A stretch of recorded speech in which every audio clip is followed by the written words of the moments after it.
Happiness at work. What does that mean? Happiness is how you feel about your work or your workplace, your colleagues, when you go to work. But not only that, it's how you're feeling when you're not at work, about your workplace. I want to give you an example. Are you the type of person that you can't wait till Friday at 4 or 5 o'clock? You're counting down the days, the minutes, the seconds. You're staring like, is it Friday? Only to wake up on Sunday morning full of stress and anxiety because you know in less than 24 hours, you've got to go back to that place that you're not happy being at. I want to share a riddle. You won't find this in your wallet. You can't save it. You can't borrow it. You can't even work harder and earn more of it. In fact, all you can do is spend it. What am I talking about? Time. Now I want to share a story with you about time, and time well spent. I took a trip to one of the most beautiful places that I've ever been, in the Riviera Maya in Mexico. And I was staying at a 4.5, 5-star resort. I'm on vacation.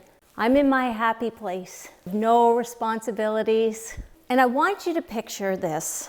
I am sitting in this hotel lobby with a slushy margarita, and I am watching a beautiful sunset. And then all of a sudden, a few tables over, I hear a ruckus. And what I see is a man in his mid to late 50s. He's got his shirt buttoned down, a white shirt. His chest hairs are poked out. He's got black wavy hair, a mustache. He wasn't a bad looking man. And in fact, he kind of reminded me of this gentleman here, Mr. Tom Selleck. For simplicity's sake, I'm going to refer to this man as Tom. Now, Tom was sitting at the table with his significant other, and he was really agitated.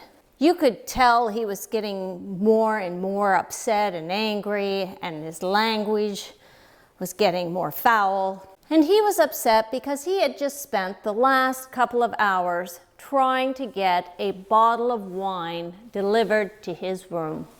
And he is talking to his significant other about how terrible the service is and how difficult people make it for his holiday.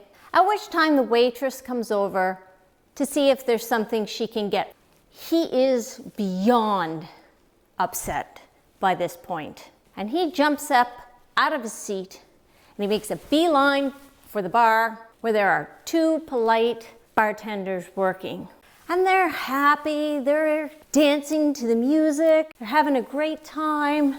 Life is great, but not for Tom.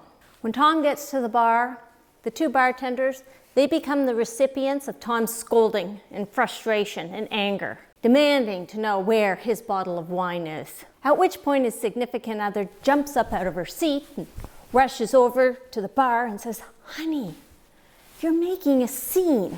Bartenders look at each other and they burst out laughing. One bartender looks Tom right in the eyes and says, "Sir, your bottle of wine, it's in your room. Go." Tom throws up his hands, marches out of the lobby. Now here's the catch. Remember I said this is a 4.5, 5-star resort, all inclusive? You pay up front. So basically, at this point in time, the drinks are paid for. Unlimited, the drinks are free.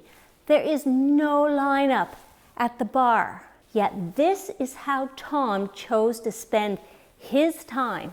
The time of the significant other, the other people in the lobby, and my time.